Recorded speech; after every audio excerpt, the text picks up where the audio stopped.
Hello, everyone. It is Camille here. I am back with another Astro-Bash speaker interview, kind of getting over a cold, so forgive me if my voice is a little bit raspy. Today, we are here with Chad Woodward. Chad, thank you so much for joining us. Yeah, thank you for having me. So, if you want, please give us a little bit of an introduction, and you can throw your sun, moon, and rising in there. Yeah, so actually, I think I'll start with my sun, moon, rising because I think that'll probably illuminate a bit of what I do or what I've lost into in my life. So I'm a Gemini sun in the fourth house. I have an Aries moon and a Pisces rising, so a lot of mutable energy. And that Yeah. definitely expresses itself in a lot of the things that I do. So I have been studying astrology for about 20 years. I started practicing about 15 years ago professionally. So have been doing Yeah. counseling work since then.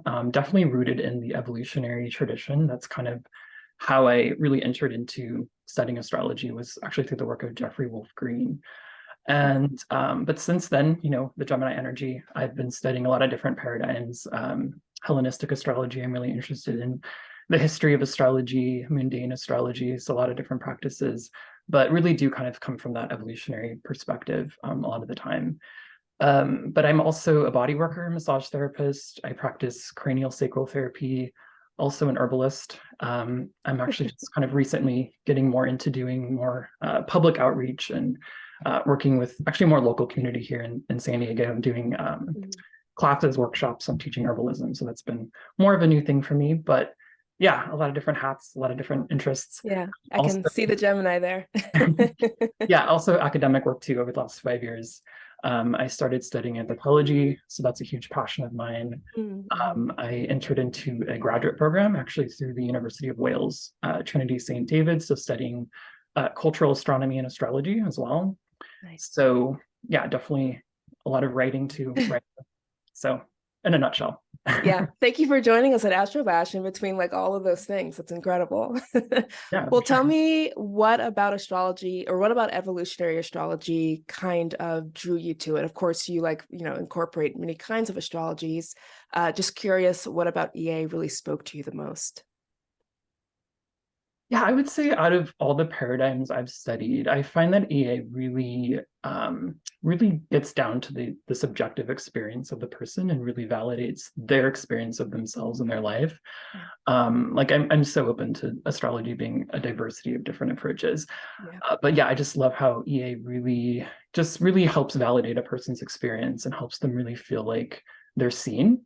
yes. And the first time I encountered like Jeffrey Wolf Green's Pluto book, which was one of my first like astrology books that I read, and it's not easy reading, but for whatever reason that spoke to me just because of the level of detail that it really just that Pluto placement unpacked so much Yeah, about myself that I was just like, how could this placement, just be so descriptive of my experience?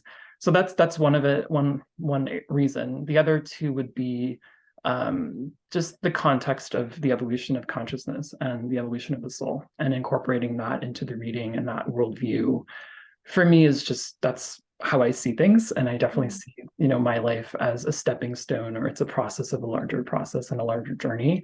And so for people where that is their worldview and they share that conception of themselves, I think it really helps kind of situate their life in a larger, meaningful yeah. context in terms of the expansion of consciousness and a spiritual journey.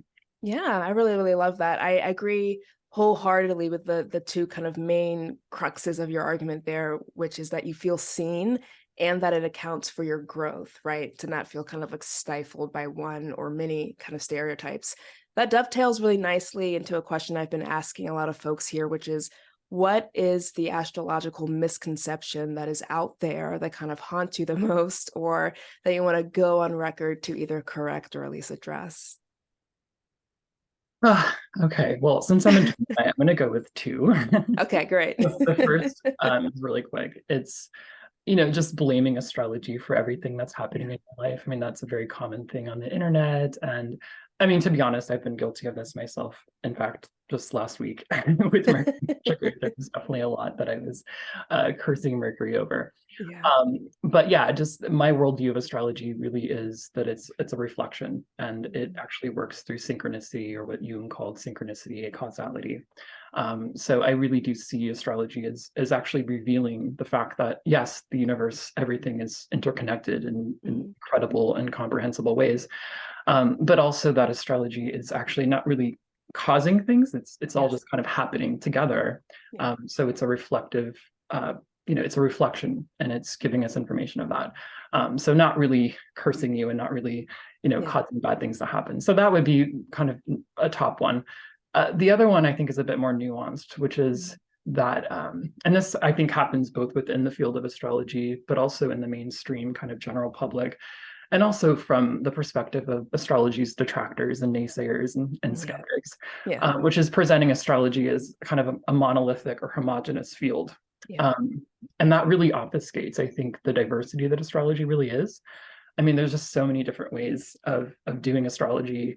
Yeah. If you really break down the definition, right, it's just this idea or a belief or a worldview in which there's a connection between what's happening in the sky and what's happening on Earth. And that can be expressed in so many different ways. And there's so many different paradigms and approaches that are appropriate for different people and where they are in their own life journey. So yeah, I would say just like, on that kind of general public perception of sun sign horoscopes Yeah. and then also skeptics kind of see a bit more that way.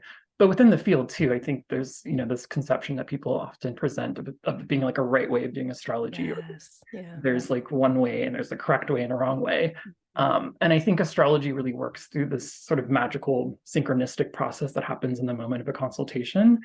And I think that idea really sets up a hierarchy, where I really think, all kinds of people can practice astrology no matter what your experience level is. I mean, I've had amazing readings from people who are new to astrology. I mean, amazing tarot readings from my friend's mother, who just pulled cards out of her from her closet, and Yeah. it actually changed my life, right? So I Mm-hmm. think we're tapping into a really magical phenomenon of the universe, and there's so many different ways to do that. So Yeah, that's right up there, number one, with my biggest pet peeve, which is we are so multidimensional as human beings, and so no way that there's only one lens through astrology that we can view all of that. Yeah, so my Gemini really sees your Gemini in that moment, in terms of like there's so many ways to skin a cat. Well, let us know a little bit about what you will be talking about, I think, in like 2 or 3 days now, because Astro-Bash is approaching this week. yeah, so I'm going to be speaking on the quickly approaching Saturn-Neptune conjunction. So this is Ah, a pretty major world transit that's going to be happening, kind of peaking 2025, 2026, but actually coming into orb more so like next year. yeah. So I've actually written a pretty extensive article that I hope to publish soon. I was trying to get it in before the conference, but I'm not sure. Gemini, overthinking. Yeah. Over editing. But yeah, so in that article, I dealt more with the mundane level of this transit, looking at historical correlations and working with Richard Tarnas's work in Cosmos and Psyche. Yeah. But yeah, so my talk is actually more so looking at it on the personal level. So how to really help ourselves or our clients who may be experiencing particularly hard aspects from this transit. So squares, oppositions, conjunctions, and then looking at the shadow of it, but also the higher end of it as well. Yeah. And so how to prepare ourselves or our clients to integrate this transit and to optimize it, basically. So the title is Consciously Optimizing the Saturn-Neptune Conjunction. So how to make the Love best. it.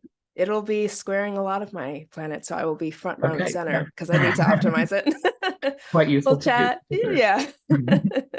Let people know where they can find you, where they can read that article when it comes out, and how people can keep in touch with you and everything that you do.